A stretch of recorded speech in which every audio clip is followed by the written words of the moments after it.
Oke, baik. Kalau misalkan, nah ini kan sekarang lagi rame nih tentang inklusivitas nih. Ada nggak sih dari BPJS Kesehatan itu langkah-langkah yang dilakukan untuk meningkatkan aksesibilitas informasi bagi kaum penyandang disabilitas? Oh iya, mungkin sekedar sharing ya.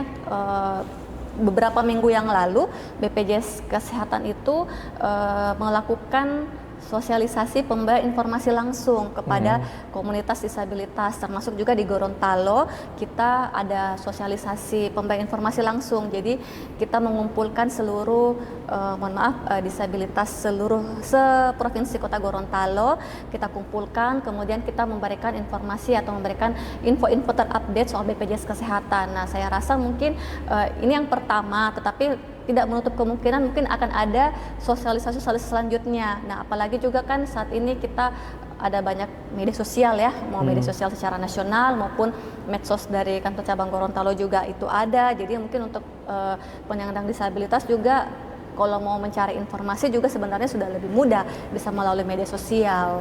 Jadi langsung jemput bola ya kemarin ya? Iya, kemarin kita langsung jemput bola. Jadi seluruh kita kerjasama dengan Dinas Sosial, mengumpulkan teman-teman disabilitas Provinsi Gorontalo dan kami update seputar program JKN informasinya. Nah, masih soal disabilitas nih, ada nggak sih perbedaan pelayanan bagi peserta yang disabilitas atau yang non-disabilitas? Pelayanan kemana dulu nih? Pelayanan ke kantor atau pelayanan? Keseluruhan misalkan, baik itu secara administrasi maupun fasilitas di akses layanan kesehatan maupun akses layanan administrasi, ada perbedaan nggak sih? Kalau untuk akses pelayanan di kantor ya, saya jelaskan di kantor itu mungkin terus terang pasti ada ya. Jadi memang kita memberikan layanan prioritas untuk penyandang disabilitas, mulai dari akses masuknya kita siapkan kursi roda dan memang ada jalanan khususnya. Kemudian untuk pemberian antreannya juga memang ada loket khusus seperti itu. Jadi untuk teman-teman disabilitas ada spesialnya. Iya, memang ada spesialnya. Bukan mengurangi, malah kita lebih merangkul ya. Iya, betul. Tadi ada kursi roda, ada aksesnya juga ya ternyata. Iya, ada toilet, bahkan ada toilet khusus untuk disabilitas juga di kantor cabang Gorontalo. Oh, sudah ada toiletnya, luar biasa. Beda dengan yang lain berarti. Mungkin yang lain juga sementara proses untuk ini ya, karena kan memang lagi ini ya untuk teman-teman disabilitas iya, ya. lagi mau dikembangkan. Baik, itu tadi soal disabilitas ya. Jadi BPJS Kesehatan juga tetap merangkul teman-teman disabilitas bahwa di BPJS Kesehatan ini tidak ada diskriminasi layanan maupun bagi penyandang disabilitas maupun non penyandang disabilitas. Nah, tadi kita sudah ngobrol masalah pemberian informasi, sekarang kita masuk ke subtopik yang kedua nih, perihal penanganan pengaduan. Boleh dijelasin nggak sih Kak Wira tentang prosedur yang diterapkan untuk menangani pengaduan peserta di BPJS Kesehatan? Sebenarnya prosesnya juga sama seperti yang sempat saya jelaskan. Jadi kalau untuk pengaduan itu bisa secara tatap muka maupun non tatap muka. Jadi kalau secara tatap muka mungkin peserta datang ke kantor langsung melapor nih keluhannya apa, kemudian kita nanti akan koordinasi ke bagian terkait kira-kira mungkin letak permasalahannya dan solusinya seperti apa. Itu secara tatap muka. Nah, kalau secara non tatap muka tadi saya sudah sebutkan juga bahwa ada beberapa kanal-kanal yang bisa diakses oleh peserta jika ingin melakukan pengaduan. Seperti di Mobile JKN, di situ ada fitur untuk melakukan pengaduan, kemudian ada juga melalui WA, ada juga di situ fitur untuk melakukan pengaduan, ada juga melalui KER 1165, melalui BPJS online, BPJS keliling dan sebagainya sih. Ada banyak sih sebenarnya kanal-kanal untuk peserta bisa menceritakan pengaduannya seperti apa. Kalau untuk SLA-nya juga sama ya dengan pemberian informasi ya untuk pengaduan ini ya? Iya, tadi saya jelaskan lagi kalau untuk pengaduan itu 1-3 hari kerja, untuk informasi 1 jam, untuk permintaan 3 jam. Nah, mungkin bisa dijelasin sedikit Kak Wira, bagaimana sih caranya untuk menangani pengaduan-pengaduan? Biasanya kan banyak peserta yang udah marah duluan ya, udah ada yang emosi duluan ya. Ada nggak sih trik-triknya dari pegawai-pegawai BPJS Kesehatan dalam menangani keluhan atau pengaduan ini? Sebenarnya trik-triknya kita harus punya mindset dulu nih, bahwa sebenarnya jika ada peserta yang datang mengadu ke kita itu sebenarnya bukan karena dia marah-marah, tidak. Mungkin karena memang dia belum tahu dan ingin kita memberikan pemahaman seperti itu. Jadi yang pertama itu tips dan triknya sebenarnya mendengarkan dulu. Jadi sebenarnya kita harus mendengarkan dulu sebenarnya kebutuhan peserta ini apa sih keinginannya. Kita bersimpati dulu, mendengarkan, dan kita mengupayakan bahwa kita upayakan bahwa pengaduan itu adalah gift. Jadi buat pembelajaran juga kita yang menangani pengaduan itu, oh kira-kira solusi yang akan kami berikan seperti apa, seperti itu. Jadi intinya lebih ke simpati dulu, mendengarkan dulu, dan memastikan bahwa setidaknya kita harus punya solusi untuk peserta tersebut. Nah, jadi kalau peserta marah, kita gimana caranya nggak ikut marah ya? Jangan marah dulu. Jangan terpancing ya. Tenang dulu, senyum dulu, dengarkan dulu keluhannya apa, seperti itu. Nah, kalau untuk pengaduan juga ada nggak sih, dibagi lagi nggak sih? Ada pengaduan yang hard complaint, medium complaint, atau soft complaint? Ada nggak sih di BPJS Kesehatan? Sebenarnya dulu memang ada ya kategori istilahnya hard complaint, medium complaint, tapi saat ini sebenarnya tidak ada. Jadi intinya selama pengaduan itu tetap SLA-nya 1 sampai 3 hari kerja. Nah, kalaupun memang misalnya kita sendiri nih yang menerima peserta, oh kira-kira ini memang pesertanya hard complaint, berarti kita harus seperti apa begitu. Jadi kalau memang misalnya kita lihat, oh ini pesertanya kalau misalnya tidak ditangani cepat, ini mungkin bisa berdampak lebih luas. Jadi nah itu ada nggak sih penentuan skala prioritasnya?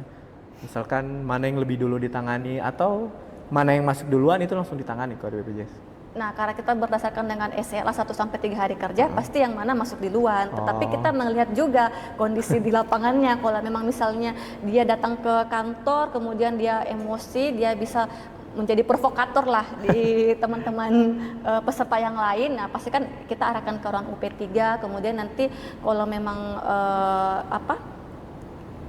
kita edukasi dulu. Kalau memang misalnya dia tidak paham, biasanya sih kalau hard complaint itu ciri-cirinya adalah ingin bertemu pimpinan. Seperti itu ciri-cirinya. Nah, gimana tuh triknya kalau misalkan ada peserta yang tiba-tiba datang marah-marah pengen langsung ketemu pimpinannya, gimana? Nah, pasti saya sebagai staf edukasi keluar dulu kan, menjelaskan regulasi dan sebagainya. Toh kalaupun memang di sayanya mental dia tidak mampu untuk menerima, biasanya memang dia peserta itu meminta ketemu pimpinan. Nah, pada saat ketemu pimpinan saya sampaikan dulu, Bapak Ibu, misalnya kalau mau ketemu pimpinan pun apa yang saya sampaikan sebenarnya sama ya? Iya, tapi kalau memang dia tetap ngotot, ya sudah kita pertemukan dulu, mungkin dengan kepala bagian dulu di bagian mutu layanan kepesertaan. Jadi sebenarnya solusinya itu udah disampaikan di awal ya, sudah dari staf dari Kawira sendiri sudah memberikan solusi. Biasanya dari loket dulu kan, di frontliner dulu. Kalau memang dari frontlinernya mental, nanti akan diarahkan ke ruangan khusus untuk pengaduan. Nah, di ruang khusus pengaduan itu biasanya saya yang handle.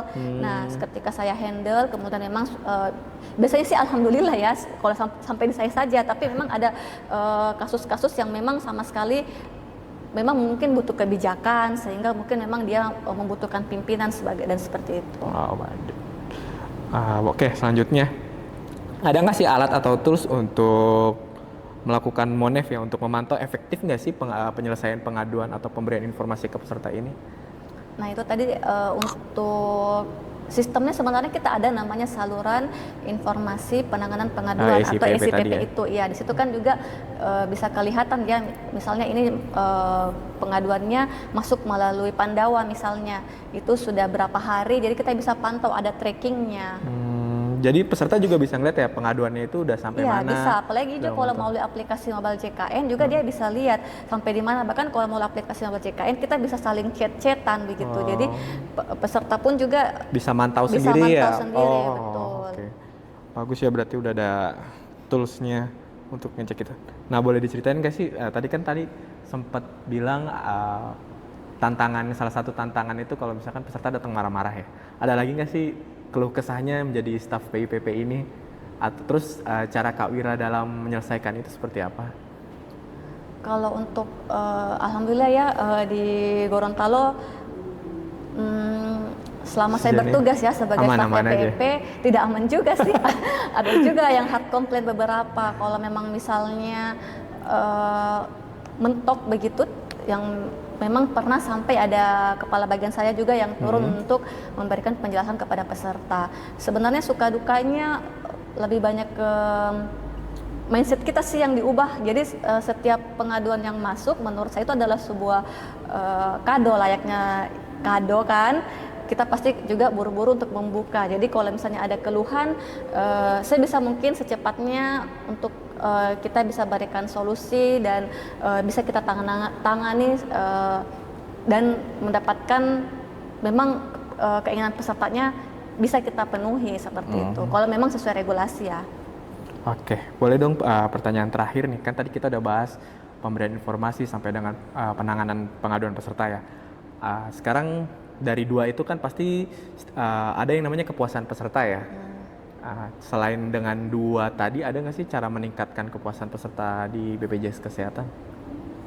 Cara meningkatkan Iya. kepuasan ya Iya. di BPJS Kesehatan. Selain memberikan informasi secara cepat dan tepat, selain juga melakukan penanganan pengaduan dengan tepat juga dan cepat juga, ada lagi nggak sih selain dua itu? Selain itu mungkin lebih ke ini ya, lebih peserta itu kita anggap sebagai teman mungkin ya. Jadi mungkin kalau misalnya kita sementara pelayanan, kemudian dia ada yang mau kadang kan biasa peserta ada suka curhat ya. Nah, itu mau nggak mau harus kita dengerin iya, dulu ya. dengar, oh iya Pak, betul, dia curhat tentang anaknya lah sebagainya. Jadi kita juga anggap bahwa peserta itu adalah teman kita yang kita bisa ajak sharing begitu. Dan bahkan juga tidak jarang biasa yang teman-teman yang misalnya pernah pengaduan itu kan biasanya kita simpan ya nomornya. Nah setelah kita simpan nomornya, biasa kalau dia ada pertanyaan lagi, dia tidak ke kantor lagi, dia biasanya cuman bertanya ke kita langsung begitu. Jadi kita istilahnya bisa mengayomi lah. Jadi peserta yang sudah mengeluh, yang pernah hard complaint dan sebagainya, ketika mungkin sebelumnya sempat ada marah dan sebagainya, tapi karena kita lebih bersahabat seperti itu, akhirnya dia juga lebih, oh iya BPJS bagus, pernah ada keluhan saya seperti ini, dia tangani sampai saat ini, Ibu Wiranya mungkin bla bla bla. Jadi mungkin ada kesan positif yang peserta bisa dapatkan setelah ya. Jadi Kak Wira ini ibarat garda terdepannya pelayanan BPJS ya. Baik, itu tadi untuk tema podcast kita pada sore ini tentang tata kelola permintaan, pemberian informasi dan penanganan pengaduan peserta. Terima kasih Kak Wira udah bersedia hadir pada episode kali ini. Sekian, sampai jumpa di episode selanjutnya. Assalamualaikum warahmatullahi wabarakatuh. Dadah, Bye. sampai KKN.